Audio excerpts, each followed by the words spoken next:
আসসালামু আলাইকুম প্রিয় ভিউয়ার্স।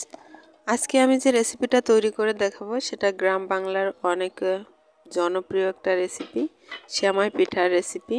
আশা করি অনেকে এই রেসিপি সম্পর্কে জানেন, আবার অনেকেই জানেন না। তো এক এক এলাকায় এক এক রকমের খাওয়া দাওয়া। তো শীতের সকালে কিংবা বিকালে এই সেমাই পিঠাটা খেতে কিন্তু অনেক দুর্দান্ত লাগে। তো আশা করি আজকের এই রেসিপিটা আপনাদের খুবই পছন্দ হবে। ভিডিওটি স্কিপ না করে শেষ পর্যন্ত দেখার অনুরোধ রইল। প্রথমে আমি একটা কড়াইয়ে 1 লিটার পরিমাণ পানি গরম করে নিচ্ছি, আর তাতে দিয়ে দিচ্ছি 1 টিস্পুন পরিমাণ লবণ। আর পানিটা যখন এরকম বলক চলে আসবে, এই পর্যায়ে আমি একে একে চালের গুঁড়াটা অ্যাড করব। তো আমি এখানে 1 লিটার পানিতে 3 কাপ পরিমাণ চালের গুঁড়া অ্যাড করছি। কম বেশি হলে আবার পরে দেওয়া যাবে। তো এখন আমি আবারও ঢেকে দিচ্ছি, ভালো করে একটু সিদ্ধ হয়ে গেলেই ঢাকনাটা সরিয়ে নিব। আমার এখানে দেখুন 50% সিদ্ধ হয়ে গিয়েছে। এখন আমি পুরো পানিতেই চালের গুঁড়াটা মিশিয়ে নিব।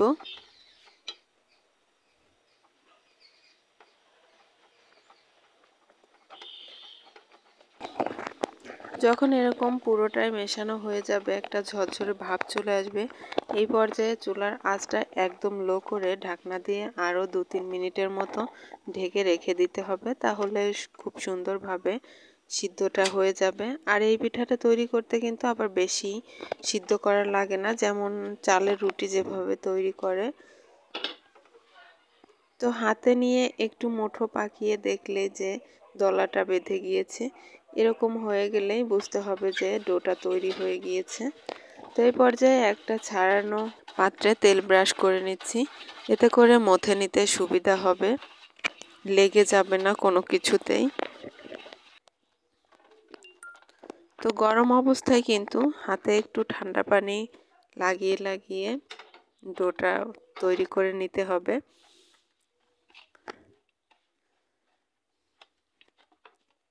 আমি অল্প অল্প করে একটু ঠান্ডা পানি লাগিয়ে ডোটা তৈরি করে নিয়েছি। এখন অল্প অল্প করে লম্বা আকৃতির আয়রা তৈরি করে নিব। আমাদের এলাকায় নুডলসের মতো লম্বা হয়, অনেকটাই নুডলস থেকে মোটা, এইটাকে বলা হয় আয়রা। তো আপনারা কেউ এটা চিনে থাকলে অবশ্যই কমেন্ট করে বলবেন আপনাদের এলাকায় এটাকে কি বলে। তো দেখুন আমার একটা তৈরি করে নেওয়া হয়ে গিয়েছে। এখন আমি একটু কেটে দেখাচ্ছি। ঠিক এভাবে, আমি অতটা ভালো কাটতে পারি না, তো তারপরেও যতটা পারি সেটা আপনাদেরকে দেখালাম। তো এইভাবে সবগুলোই আমি তৈরি করে নিব।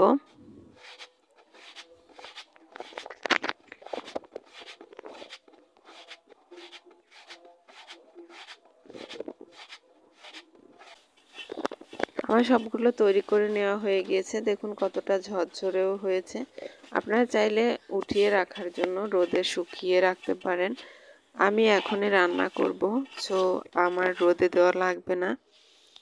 এখন একটা কড়াইয়ে 1 লিটার পরিমাণ দুধ জাল করে নিচ্ছি। আর এখানে আমি কিন্তু কোনো প্রকার পানি অ্যাড করব না, শুধু দুধ দিয়েই খুব সুন্দর করে আঠালো আঠালো করে রান্নাটা করব। তো তার জন্য আমি এখানে 1/3 কাপ পরিমাণ গুঁড়া দুধ নিয়েছি। এখন আর একটু কাঁচা দুধ দিয়ে গুঁড়া দুধটা লিকুইড করে নিব। আর এই পর্যায়ে দুধে দিয়ে দিচ্ছি সামান্য পরিমাণ লবণ। গুঁড়া দুধটাও এখন অ্যাড করছি। আর দিয়ে দিচ্ছি নারকেল, তেজপাতা, এলাচ এবং লবঙ্গ। যেহেতু আমি দুধটা আগে থেকে একটু গরম করে রেখেছিলাম, যার কারণে আগে থেকেই নারকেলটা অ্যাড করে দিয়ে দিচ্ছি। কাঁচা দুধ হলে বলকটা করে নিয়ে তারপর অ্যাড করা লাগতো। তো দেখুন আমার বলক চলে এসেছে। এ পর্যায়ে কিছু সময় একটু নেড়েচেড়ে ঘন করে নিচ্ছি।